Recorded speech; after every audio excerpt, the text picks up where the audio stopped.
Recruter un A-player, ça peut transformer un business, mais ça peut être aussi une chose très difficile à faire. Donc aujourd'hui, on va te partager nos conseils pour réussir à attirer et à recruter des A-players dans le business de tes clients.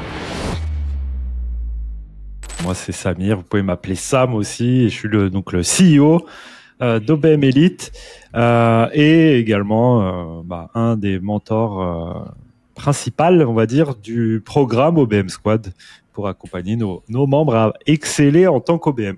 Je fais un petit teasing. Restez bien avec nous jusqu'à la fin de cette vidéo parce qu'on va vous partager justement un process complet pour réaliser un bon recrutement.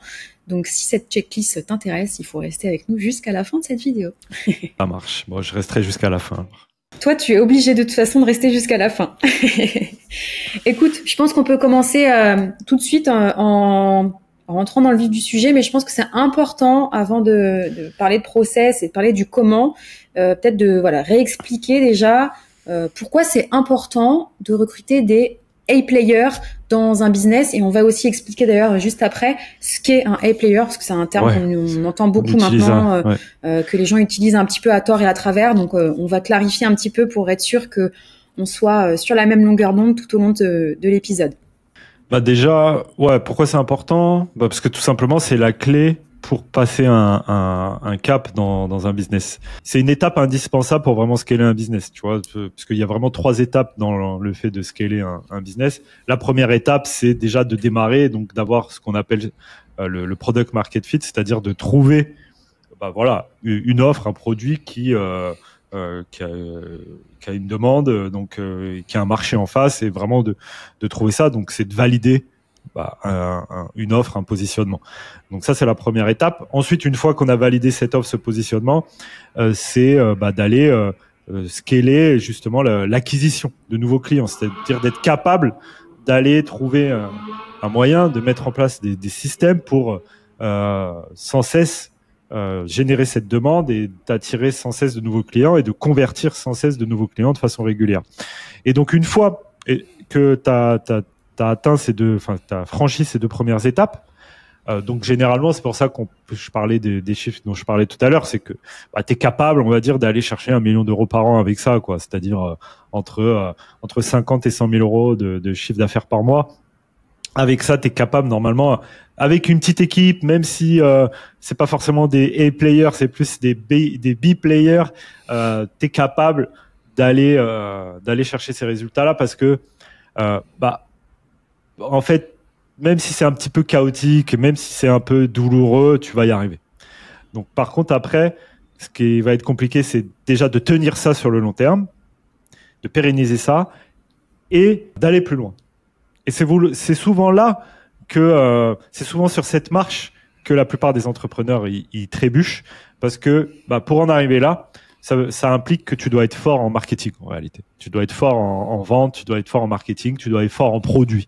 C'est-à-dire tu as créé un bon produit ou un produit en tout cas, même s'il n'est pas parfait, il n'est pas délivré de façon parfaite. En tout cas, la proposition de valeur est intéressante et elle est attrayante. Il y a des gens qui en ont besoin.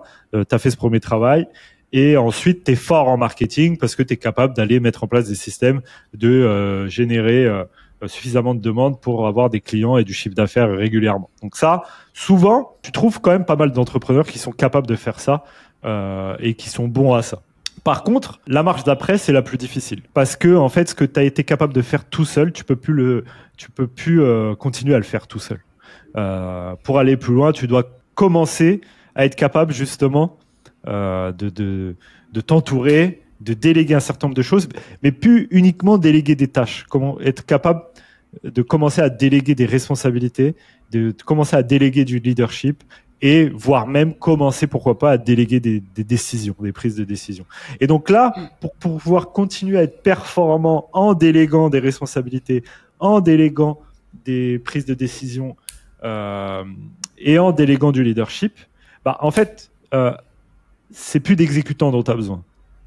C'est des personnes qui, justement, ce qu'on appelle des A-players, c'est-à-dire c'est des personnes qui vont vraiment être capables d'être leaders, d'être performants, est autonome, et on va justement en venir à la définition de ce qu'est un A-player. Voilà, tu as besoin de ce type de personnes pour bâtir une vraie équipe et bâtir une vraie culture d'entreprise de performance pour continuer d'aller plus loin.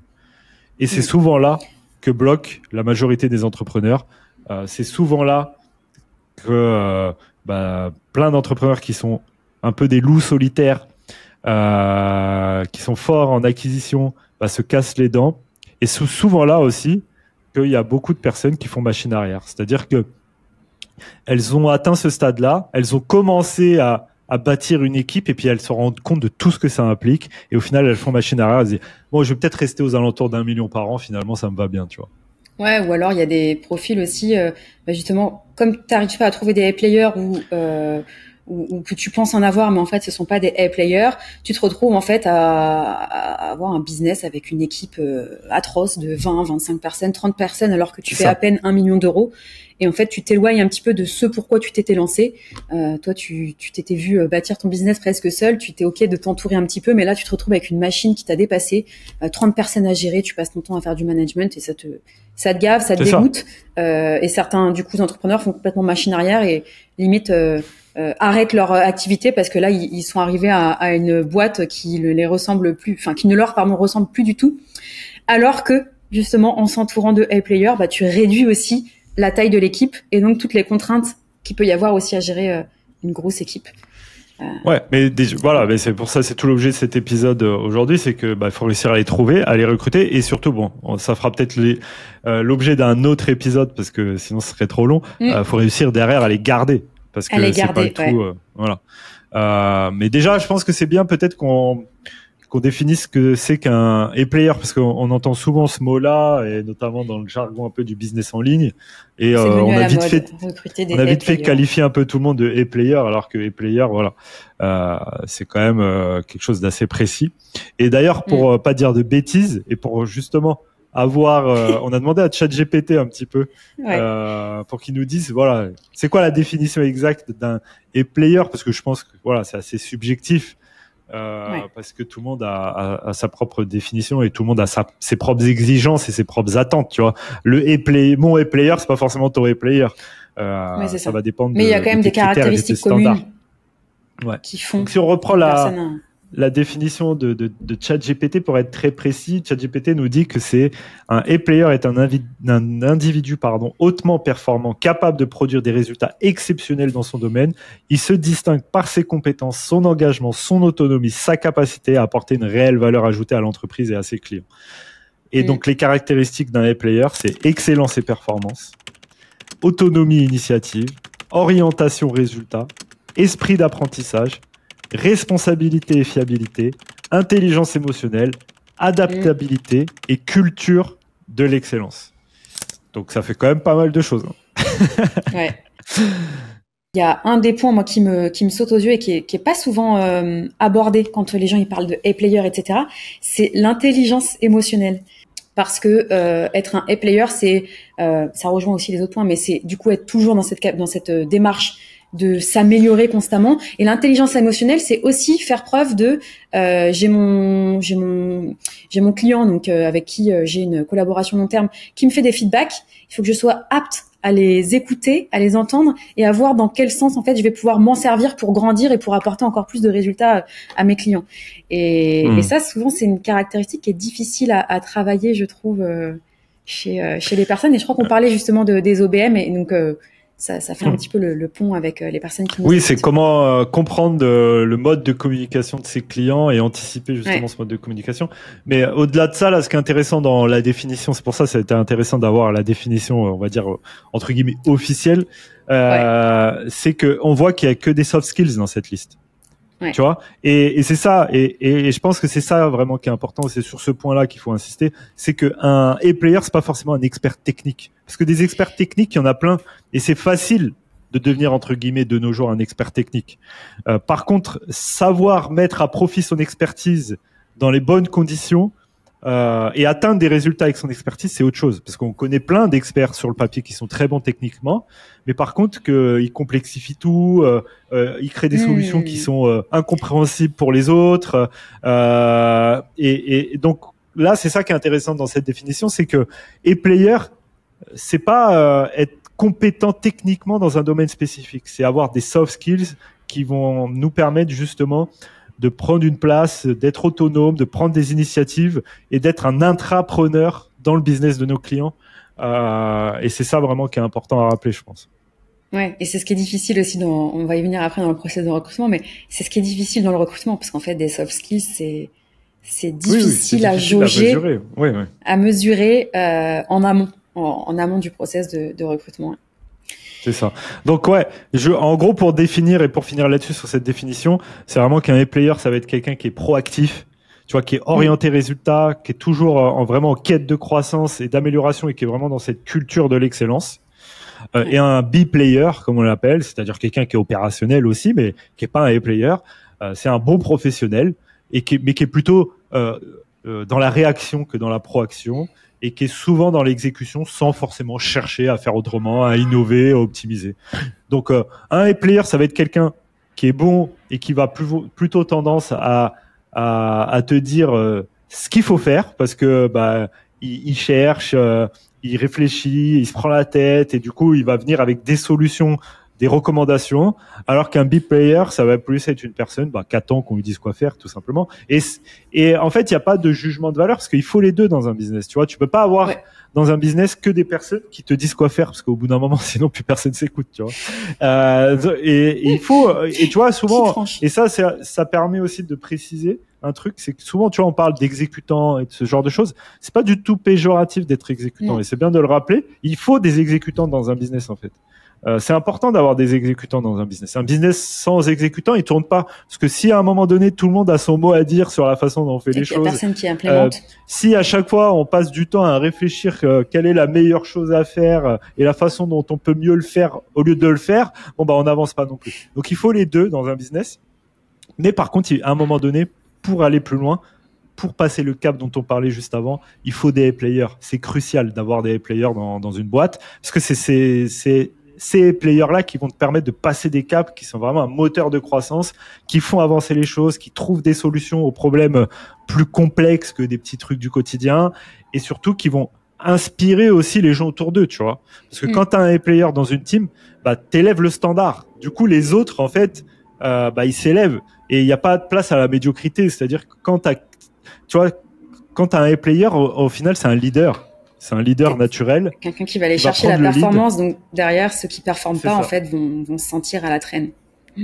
Et c'est ça. Et il va relever le niveau général et aussi le niveau du CEO aussi. C'est ça qui est important. Ou de l'OBM, en l'occurrence. C'est-à-dire qu'à un moment donné, pour aller plus loin, tu dois t'entourer de personnes qui savent mieux que toi. Et limite qui sont meilleures que toi dans certains domaines. Et donc, voilà. Ça remet en question aussi certains trucs. Et c'est aussi un cap à passer personnellement, d'être aligné avec le fait que, en fait, je suis plus le sachant ultime de mon entreprise. Et j'ai d'autres personnes qui sont meilleures que moi dans des domaines dont j'ai vraiment besoin. Et ça, c'est cool, tu vois. Et il faut vraiment l'accepter. Mais il faut laisser la place aussi, tu vois. Et c'est ça souvent qui est difficile pour des chefs d'entreprise ou même des OBM qui pourraient se dire, en fait, si je prends un A-player sur un domaine, ça va me dévaloriser. Donc, il y a beaucoup d'ego aussi dans le fait de recruter un A-player. Mais c'est indispensable pour être performant. Généralement, du côté du chef d'entreprise, parce que là, on s'adresse quand même à des OBM, si tu es l'OBM qu'on décrit, c'est-à-dire qui est vraiment un véritable bras droit, qui a la bonne posture et qui est pas simplement, du coup, justement une exécutante, a priori, c'est que le client avec qui tu travailles, le ou les d'ailleurs clients avec qui tu travailles, ils ont déjà fait un petit peu ce travail sur eux-mêmes et te laissent, du coup, prendre de la place dans leur business, donc ils sont prêts à accueillir d'autres A-players, mais comme tu le dis, ce qui est très important, c'est que toi aussi, en tant qu'OBM, tu dois être dans cette démarche de faire ce travail, de te dire que d'aller recruter toi-même des A-players dans le business de tes clients, ça va nécessiter un petit travail sur toi-même, de te dire que tu vas recruter potentiellement des gens qui sont meilleurs que toi, mais c'est ok parce que c'est ça aussi ton rôle d'online business manager. T'es là pour aller chercher les bonnes personnes, les mettre aux bons endroits dans l'entreprise de tes clients pour continuer à aller chercher de la croissance. C'est ça. Et en plus, ça attire tout le monde vers le haut parce que, en fait, c'est tellement beaucoup plus appréciable de travailler avec des gens qui sont bons, en fait. Tu vois, c'est ça. Franchement, de toute façon, voilà. Si vous avez encore des doutes sur qui est ou pas un A-player, en fait, ça se voit tout de suite. Tu vois, c'est tellement agréable de travailler avec quelqu'un qui capte, tu vois, quelqu'un que t'as pas besoin de lui répéter 10 fois les mêmes choses, quelqu'un qui arrive déjà avant même que tu aies commencé à discuter avec des solutions, avec des propositions, avec des recommandations, parce qu'en fait, ce que toi, tu as vu comme problématique, lui, il l'a déjà vu, il l'a déjà anticipé. Et plutôt que d'attendre que quelqu'un prenne le lead, il a déjà pris le lead dessus. Et donc, en fait, un A-player dans une boîte, tu le vois tout de suite. Tu le vois tout de suite qui est un A-player. Et c'est pour ça que je pense même un chef d'entreprise, même une OBM, tu le vois rapidement qui est player. Et au-delà de savoir comment les recruter, parce qu'on va en parler, ce qui est important aussi, et on fera un autre épisode sur le sujet, c'est comment les garder. Parce que c'est un autre enjeu aussi. Parce que c'est bien de les recruter. Après, il faut les garder parce que, comme on a dit, qu'un A-player, il est là pour performer, il est là pour exceller. Et donc, dès qu'il sent qu'il est plus au bon endroit et puis du coup, forcément, il est sollicité. Il est sollicité. Et puis, dès qu'il se sent limité, il s'ennuie. Et du coup, s'il s'ennuie, il a envie d'aller voir ce qui se passe ailleurs pour plus s'ennuyer. C'est ça, exactement. Ok, bon, déjà, c'était bien de faire une petite définition parce qu'on entend souvent ce mot un peu à tort et à travers. Et au moins, voilà. C'est quelqu'un, pour résumer, voilà, proactif, qui va chercher le dernier kilomètre, tu vois, qui va chercher le petit plus qui fait la diff. Quelqu'un qui parle pas, qui agit, parce que souvent aussi c'est ça. Voilà, show don't tell. Et quelqu'un qui valorise avant tout les résultats qu'il apporte, tu vois, qui est orienté résultat. Et quelqu'un qui comprend vite, quoi. Tu vois, t'as pas besoin de lui répéter 10 fois les mêmes choses. Ou parfois même, t'as pas besoin de lui dire tout court. Voilà, mais en tout cas, quelqu'un qui est coachable aussi, qui est manageable, c'est-à-dire que tu lui fais un feedback une fois, paf, c'est intégré. Il a capté, et la prochaine fois, c'est corrigé, quoi, tu vois. Bon, top. Du coup, deuxième partie, on va rentrer dans un peu plus concret, ce qui parle souvent à notre audience d'Online Business Manager, revenir un petit peu sur le process justement pour recruter un A-player et j'allais dire pour le garder, mais effectivement je pense qu'on va se garder cette partie, le garder pour un autre épisode, sinon c'est un autre sujet et on va un petit peu trop s'éparpiller. Et peut-être qu'on peut commencer justement par avant de parler du process de recrutement, il y a des étapes indispensables avant de se lancer dans le process de recrutement en amont pour être sûr d'être prêt du coup à recruter. C'est quoi les étapes indispensables justement avant de recruter, avant de se lancer dans le recrutement?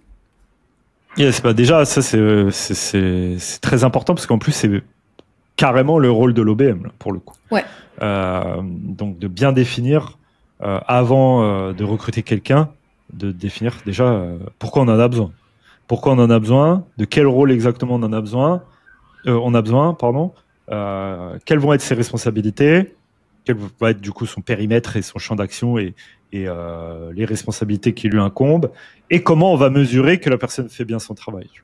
Donc c'est vraiment les trois axes, les trois piliers principaux avant de recruter qui que ce soit de toute façon. C'est déjà, voilà, quel est le rôle, pourquoi on a besoin de cette personne. Comment cette personne va s'intégrer dans l'entreprise, à quel niveau de l'entreprise. Et ça, typiquement, même dans OBM Squad, c'est ce qu'on apprend à nos membres à faire, c'est de définir quelle est vraiment la chaîne de création de valeur de l'entreprise. Et dans cette chaîne de création de valeur, je vois que j'ai besoin de différents rôles pour apporter un certain nombre de résultats tout au long de cette chaîne de création de valeur, que ce soit pour acquérir des clients ou pour livrer des clients. Et ensuite, grâce à une fois que j'ai toute cette chaîne-là, je définis quel rôle j'ai besoin et je suis capable de créer l'organigramme de l'entreprise, des rôles et des responsabilités, mais pas des personnes. C'est ça qui est important. Oui. C'est-à-dire que souvent, on se plante quand je vois des personnes qui font un organigramme, ils prennent les personnes existantes et ils font un organigramme. Non, c'est pas ça, faire un organigramme. Faire un organigramme, c'est comprendre comment l'entreprise crée de la valeur, comment elle attire des clients, comment elle livre sa promesse, bâtir vraiment un parcours autour de tout ça. Et je me rends compte de quels sont les rôles dont j'ai besoin et des responsabilités dont j'ai besoin tout au long de ce parcours-là. Et ensuite, je bâtis un organigramme. Et les personnes que j'ai à ma disposition à l'heure actuelle, je les place dans l'organigramme. Et souvent, je me rends compte que y a des personnes, c'est comme ça que je me rends compte qu'il y a des personnes qui ont plusieurs rôles, qui ont trop de responsabilités, ou alors qu'il y a des personnes qui peuvent en prendre d'autres. Et surtout, je me rends compte des rôles qui me manquent. Et donc voilà, déjà, c'est la première étape indispensable, d'être clair sur le rôle dont j'ai vraiment besoin. Parce qu'en fait, tu peux pas demander à quelqu'un de performer si tu sais pas ce que tu lui demandes, tu vois. Tu vois. Donc ça, c'est la première étape. Donc vraiment avoir un rôle clair. Ensuite, une fois qu'on est au clair sur ce rôle, bon bah là, naturellement, on commence à comprendre quelles sont les responsabilités que je vais lui déléguer, tu vois. Par exemple, si je prends un exemple, je sais pas, d'un vendeur, j'ai besoin d'un rôle de vendeur. Bon bah une fois que j'ai compris quel est le rôle dont j'avais besoin dans mon business, bon bah je sais c'est quoi les responsabilités qui incombent au vendeur. Bah c'est de s'assurer que les opportunités qui arrivent, les leads qui arrivent, elles soient bien contactées, que ensuite les personnes elles aient bien un rendez-vous et que pendant ce rendez-vous j'ai suivi. Enfin, c'est ma responsabilité de faire en sorte que ce que je lui présente, ça soit clair, que ensuite que la personne on sache si elle s'engage ou elle s'engage pas. Enfin bref, voilà. Mais derrière, ça me permet de définir mes responsabilités et du coup aussi une fiche de poste. Parce qu'une fois que j'ai un rôle, j'ai des responsabilités, ça me permet d'avoir un périmètre clair pour cette personne-là et le champ d'action et du coup ce qu'on va lui demander au quotidien. Et là, je parle de responsabilité. Je parle sur un rôle, en tout cas de A-player. Je parle pas forcément de tâches. Je parle de responsabilité. C'est ta responsabilité que ça soit fonctionnel au sein de l'entreprise. Et après, les tâches, ça va sans doute être à toi de les définir ou de les adapter ou de mieux les structurer si c'est pas le cas aujourd'hui. Et ensuite, une fois qu'on a le rôle, les responsabilités, ce qu'il nous faut, c'est un moyen de mesurer la performance. Et donc, ce qu'on appelle des KPI. Des KPI, c'est-à-dire comment on va mesurer le fait que la personne elle fait bien son travail et qu'elle atteint les résultats souhaités. Donc ça c'est trouver le bon indicateur pour mesurer le travail de la personne et s'assurer que sa responsabilité elle est assurée comme il faut. Donc voilà, déjà avant toute chose, avant de lancer n'importe quel recrutement, il faut être au clair sur ces trois choses.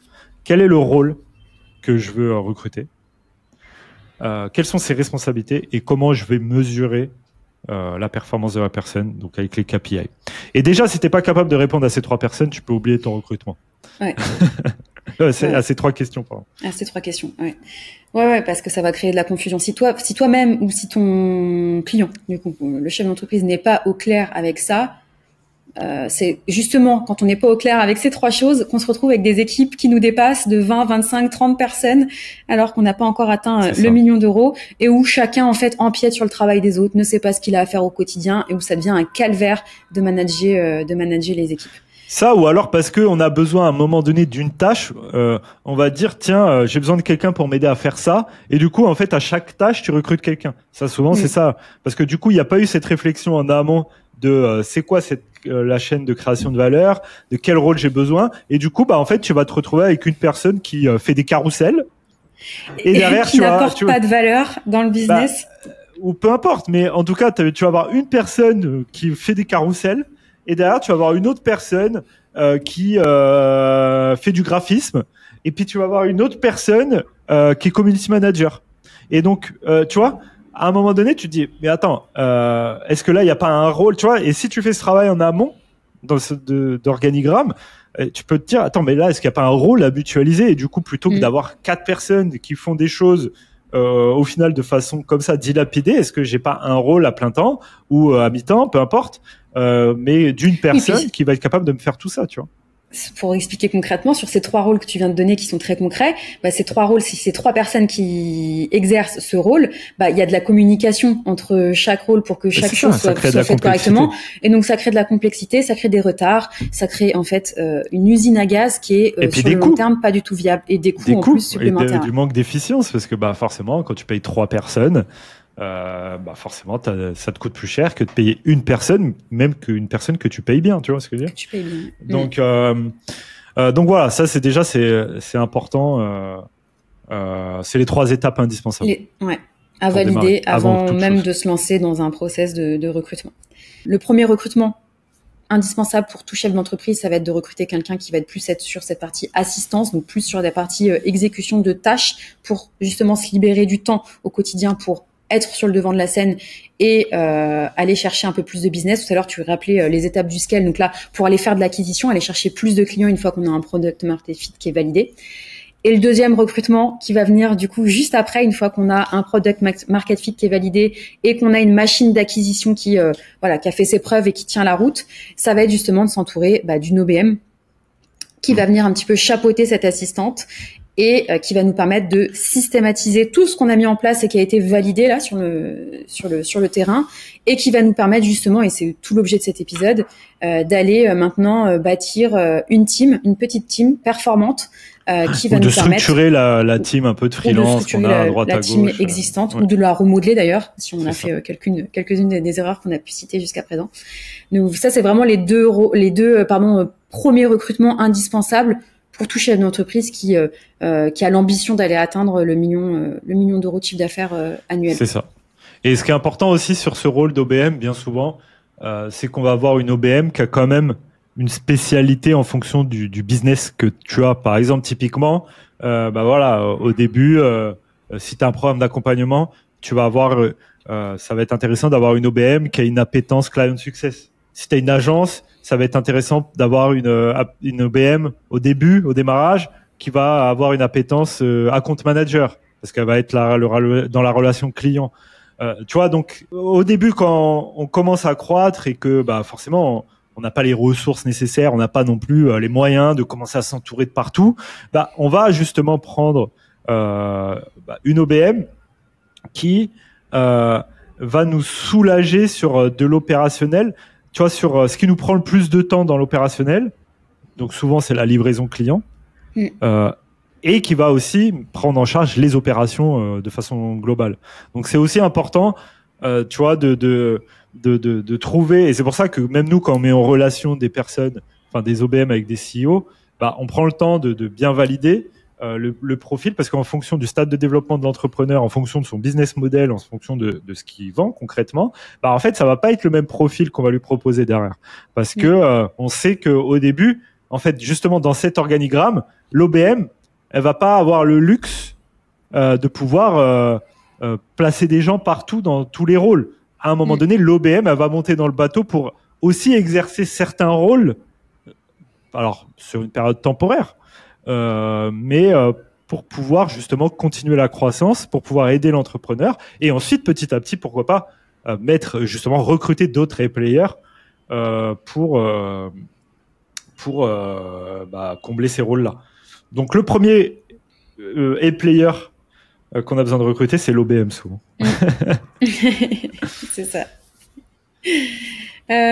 Ok. Ensuite, pour vous donner un petit peu de concret, et ça va rejoindre, du coup, on va vous synthétiser tout ça dans la checklist dont je parlais en intro. C'est quoi le process de recrutement ultime à respecter? En fait, c'est quoi les grandes étapes pour justement recruter ce fameux A-player? Il faut vraiment le voir comme une campagne marketing, c'est un événement marketing. C'est-à-dire que, si tu veux, si on veut des A-players, il faut commencer déjà à réussir à attirer l'attention du A-player. Parce que normalement, si c'est un A-player, il est déjà bien occupé, tu vois. Il n'est pas à la recherche, il n'est pas en train de postuler à des annonces de recrutement, tu vois. Donc le truc classique de je vais faire une annonce et puis je vais diffuser ça sur des plateformes de recrutement où t'as très peu de chances de tomber sur un vrai A-player comme ça. Alors après, tu peux tomber sur une pépite, tu ou peux un potentiel, sur la petite pépite qui a le potentiel de devenir un A-player. Mais je veux dire, le vrai A-player, parce que c'est de ça dont on parle, souvent il est déjà occupé en fait. Donc c'est ça aussi qui est important, c'est qu'avant même de parler du process, c'est en tant qu'OBM, c'est important de savoir entretenir son réseau des players, parce que le player, il va pas souvent être disponible. Donc c'est aussi le rôle de l'OBM de savoir entretenir comme des prospects, tu vois, comme des prospects. Et c'est pour ça que je parlais que c'est vraiment presque une campagne marketing, c'est d'être capable d'entretenir un pipeline de players comme un pipeline de prospects pour pouvoir entretenir son réseau, pour savoir le jour où j'ai besoin, je peux relancer du monde, ou alors si quelqu'un est à la recherche d'opportunités, il sait où me trouver. Et je pense que c'est ça aussi qui fait la force d'une OBM, c'est sa capacité à venir avec un vivier de talent, tu vois. Typiquement, quand tu es OBM et que tu vois, il n'y a pas que tes compétences qui vont être importantes pour augmenter ta valeur sur le marché. Ça va être aussi ton réseau et le vivier de compétences avec lequel tu es capable de venir chez un client, tu vois. Et ça va être important. Donc il y a ça, la première chose. Et après sur le process, je pense qu'il faut vraiment le voir comme une campagne marketing. Tu vois, c'est-à-dire que il faut le prévoir comme un event. Il faut pas donc déjà il faut le voir comme un funnel presque. C'est-à-dire première étape campagne marketing, c'est-à-dire comment je vais attirer du monde. Ensuite, une fois que j'ai réussi à attirer du monde, je vais faire un appel avec elles, un interview avec ces personnes-là, et je vais avoir une trame, un script comme presque un appel de vente au final, parce que on cherche à vendre quelque chose. C'est un Ensuite, appel de vente. voilà, on va commencer à collaborer ensemble. On va être sur une phase test, et une fois qu'on a appris l'un comme l'autre à se connaître et qu'on est aligné, là, on officialise une collaboration plus long terme. Donc voilà, je pense qu'il y a 4 étapes. Première étape, c'est vraiment comme une campagne de marketing, de recrutement. Tu vois. Ensuite, il y a la partie interview. Ça y est, la personne, on a attiré son attention. Donc là, on veut discuter pour aller plus loin. Et ensuite, on veut tester l'un comme l'autre pour apprendre à se connaître, savoir l'un comme l'autre à qui on a affaire. Et ensuite, une fois qu'on a validé l'un comme l'autre, là, on peut officialiser et partir sur du long terme. Donc, je pense que c'est les 4 étapes. Une étape avant, pour revenir un petit peu aux étapes un peu du scale, sur la partie product market fit. Tu as toujours cette partie aussi de où est-ce que je trouve ce player. Tu vois, aller dans les endroits où se trouvent ces players. Donc tu disais l'entretenir sur le réseau, etc. C'est important de savoir avant de diffuser quoi que ce soit, où est-ce que je vais diffuser, parce que tu veux pas diffuser au mauvais endroit. Si tu diffuses quelque part où il y a que des B-players, ta campagne elle va pas être très fructueuse. Donc d'abord identifier où sont ces fameux players, essayer de rentrer en contact avec eux de par son réseau, et après diffuser effectivement cette campagne marketing qui est un peu la phase d'acquisition.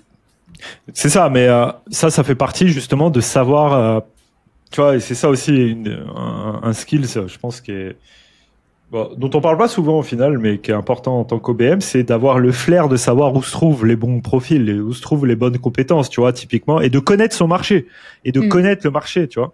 C'est-à-dire, par exemple, je sais pas, des players, tu vas les retrouver peut-être dans des programmes d'accompagnement, tu vas trouver plus des players que dans d'autres, tu vois, et de savoir qui fait de la qualité sur le marché. Donc, c'est vraiment d'être en veille aussi et d'être au courant de ce qui se passe dans son écosystème, tu vois. Donc ça, c'est important. Donc, déjà, je pense que voilà, dans un premier temps, le vrai A-player, tu as plus de chances de le trouver dans ton réseau plutôt que de lancer une campagne et une bouteille à la mer. Donc déjà, important, je pense, c'est de savoir entretenir ce réseau-là et d'avoir des rôles clés. Tu sais que tu as des gens autour de toi qui peuvent te mettre en relation avec des gens de qualité. Et donc ça, c'est quelque chose plus sur de fond à entretenir. Parce que c'est souvent de là que va venir le A-player. Et souvent, le A-player, tu vas le rencontrer et peut-être qu'à l'instant T, tu vas pas bosser avec, mais tu sais qu'un jour ou l'autre, vous allez bosser ensemble. Et du coup, faut entretenir ce lien et dès que les planètes s'alignent, on y va, quoi. Donc, il y a ça. Après, ça se passe pas tout le temps comme ça. Ça se passe à un moment, j'ai un rôle à recruter et là, il me faut quelqu'un de compétent tout de suite parce que c'est indispensable. Et donc là, on rentre vraiment dans le process de recrutement. Et donc là, première étape, si on rentre un peu dans le détail des étapes dont je parlais tout à l'heure, faut vraiment voir le truc comme du marketing. Donc, c'est-à-dire qu'il faut pas hésiter. Par exemple, c'est de la vente. Donc, à faire une page de vente avec un copywriter pour vraiment vendre le rôle, vendre la boîte, vendre la vision.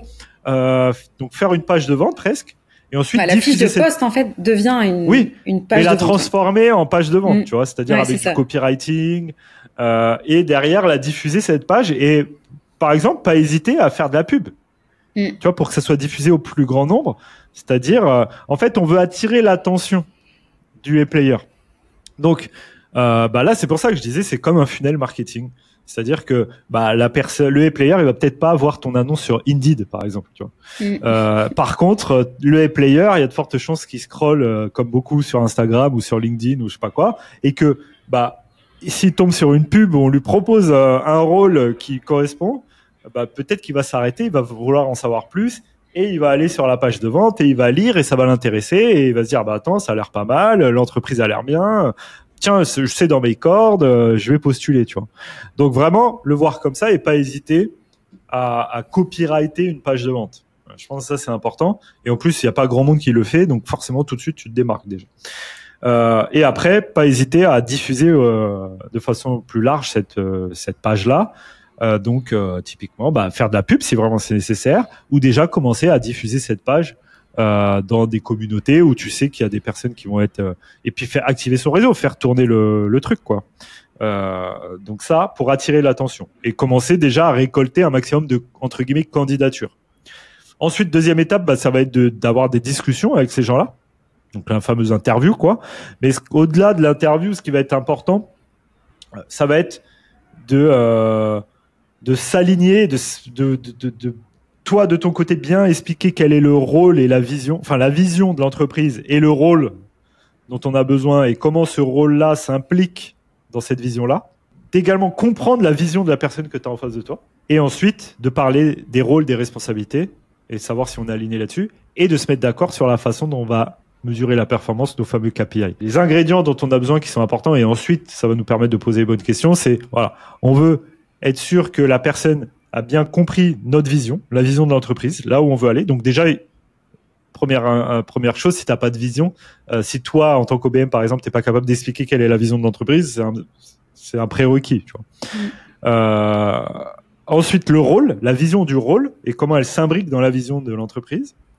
Ensuite, une fois qu'on est aligné là-dessus, on va demander à la personne en face, toi, quelle est ta vision pour ta carrière, pour ton business, pour toi, quoi, personnel. Est-ce que c'est aligné? Est-ce que ça s'imbrique là-dedans? Ensuite, voilà les responsabilités. Est-ce que ça te parle? Est-ce que c'est dans tes cordes? Qu'est-ce que t'en penses? Est-ce que t'as déjà des idées? Est-ce que t'as déjà fait? Enfin, bref, voilà. Et ensuite, comment on va mesurer la performance de tout ça pour tout de suite être dans un truc orienté résultat. Donc déjà, voilà, faire des entretiens, des interviews de cette façon-là avec chacun des candidats. Et ensuite, les personnes qui nous semblent être les plus adéquates et qui nous semblent être des A-players, en fait, voilà, test don't guess, quoi. Ça sert à rien de parler, on s'en fiche du CV. Comment on peut tester le plus rapidement possible la collaboration sur le terrain et se mettre d'accord sur une phase de test, sur une période test, sur un projet test, par exemple. Et derrière...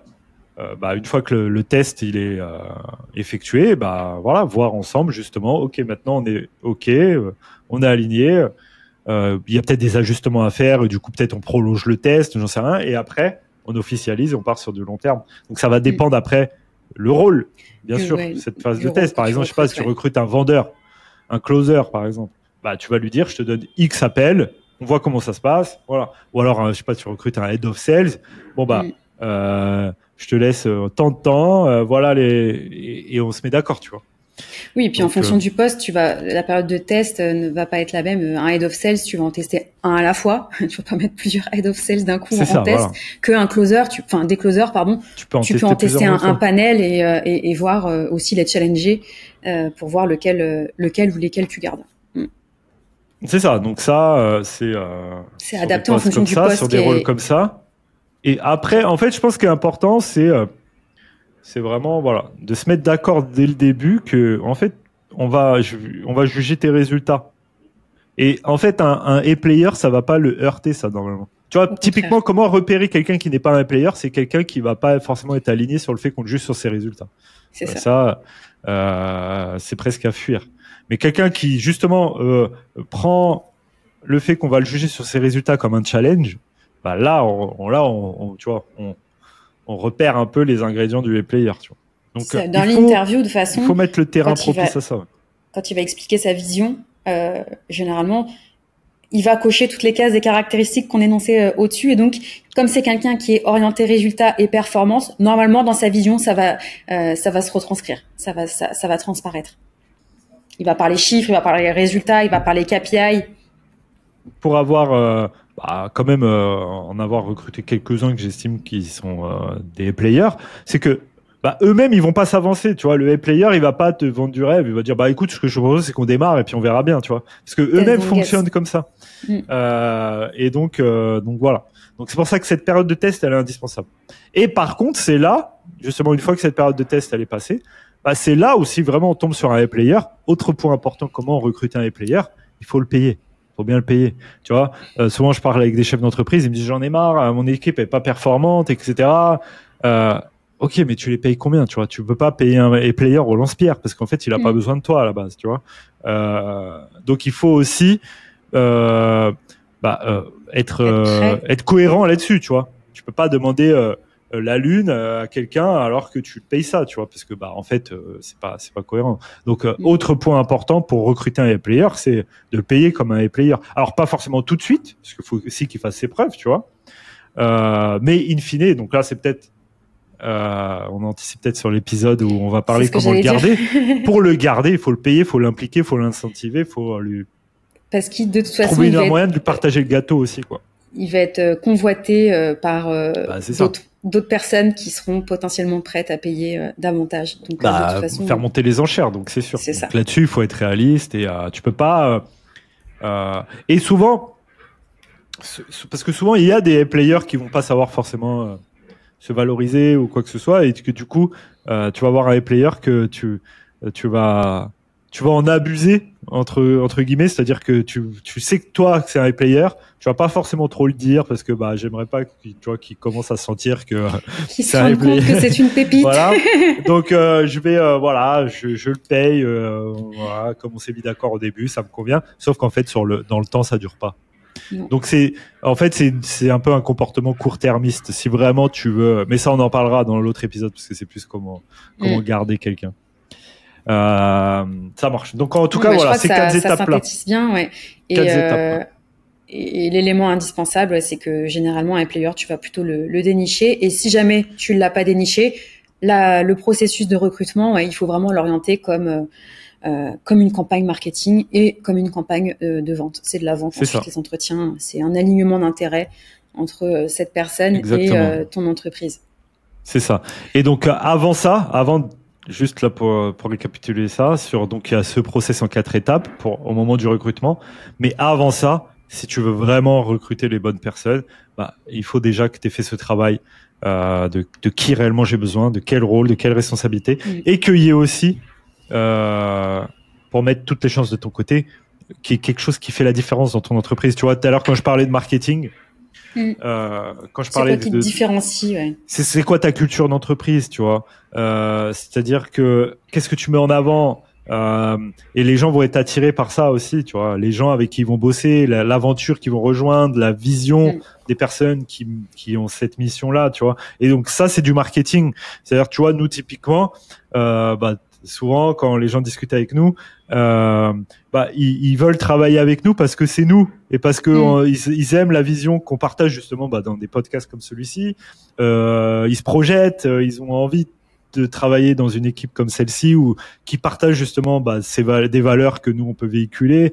Et donc faut pas hésiter en tant que chef d'entreprise et en tant qu'OBM de mettre en avant tout ça, tu vois, dans cette personnalité, cette vision-là, ces valeurs-là, parce que en fait il n'y a pas que l'argent souvent, tu vois.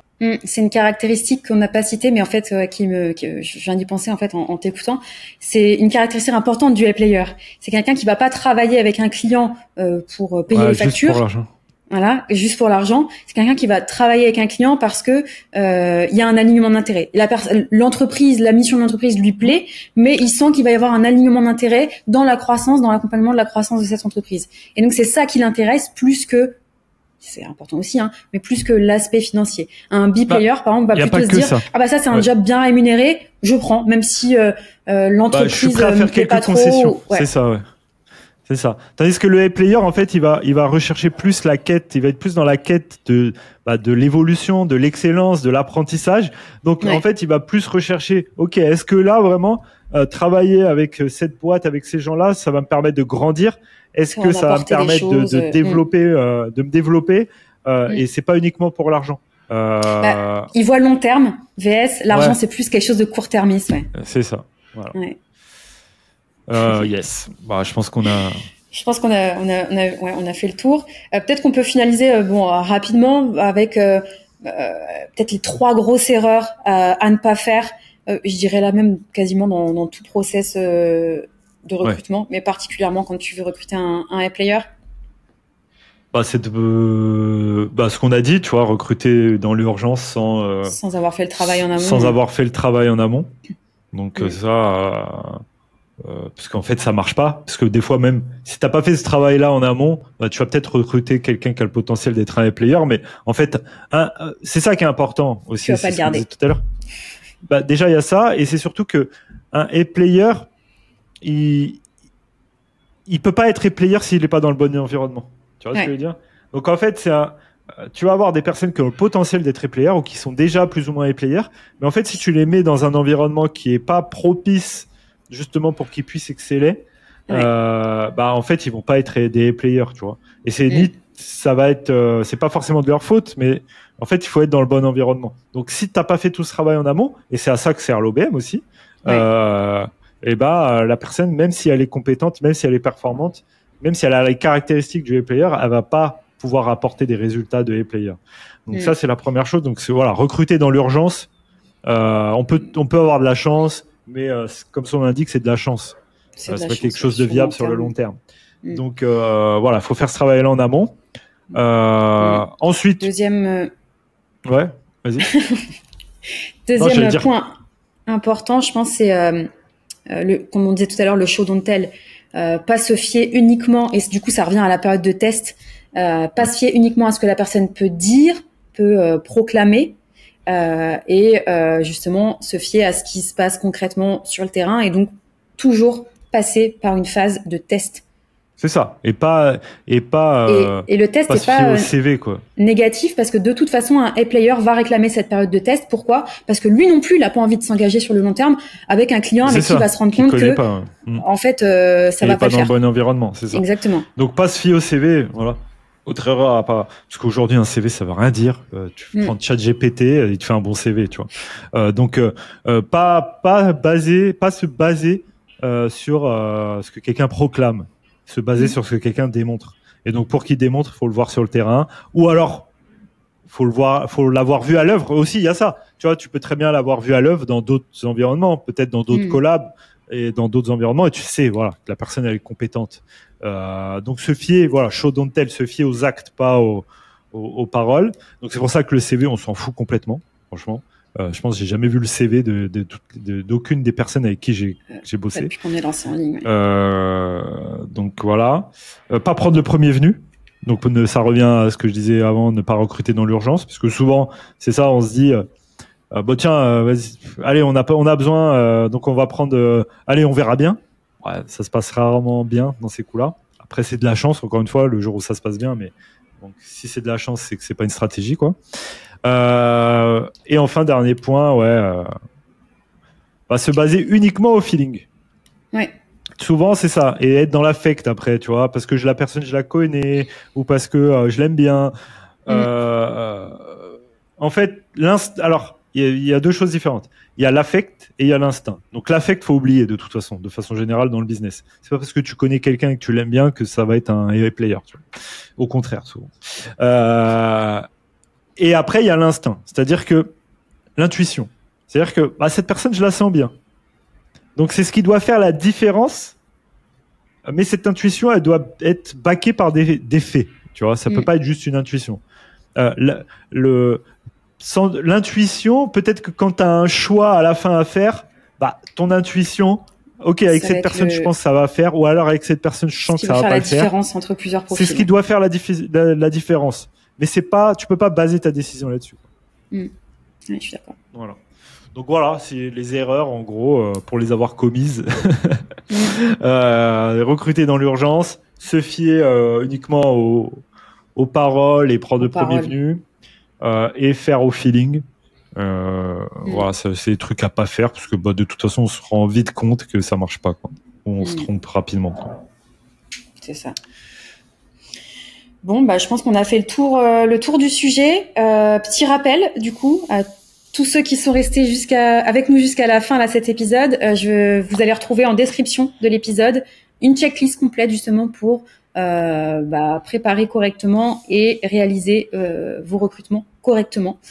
Pour la télécharger, il suffit de rejoindre notre communauté gratuite Road to OBM.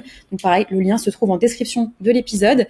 Et justement, j'en profite aussi, je sais qu'il y a un public assez large qui regarde ces épisodes. Si toutes ces thématiques de recrutement, etc. t'intéressent, c'est potentiellement que tu as le profil pour devenir, si tu l'es pas déjà, online business manager. Et donc, si tu as envie d'en savoir plus sur ce métier qu'on n'arrête pas de répéter à travers nos vidéos, pareil, on t'a préparé une vidéo complète pour t'expliquer un petit peu ce qu'est ce métier et ce qu'il peut t'apporter. Donc, tu la retrouves également en description de cette vidéo. Donc, n'hésite pas à cliquer et en apprendre un petit peu plus sur ce beau métier qui est le métier d'online business manager. Top. Bah écoute, merci Sam d'avoir participé à ce nouvel épisode. Et puis on se retrouve très vite pour de nouvelles vidéos. Ça marche. Ciao tout le monde. Ciao.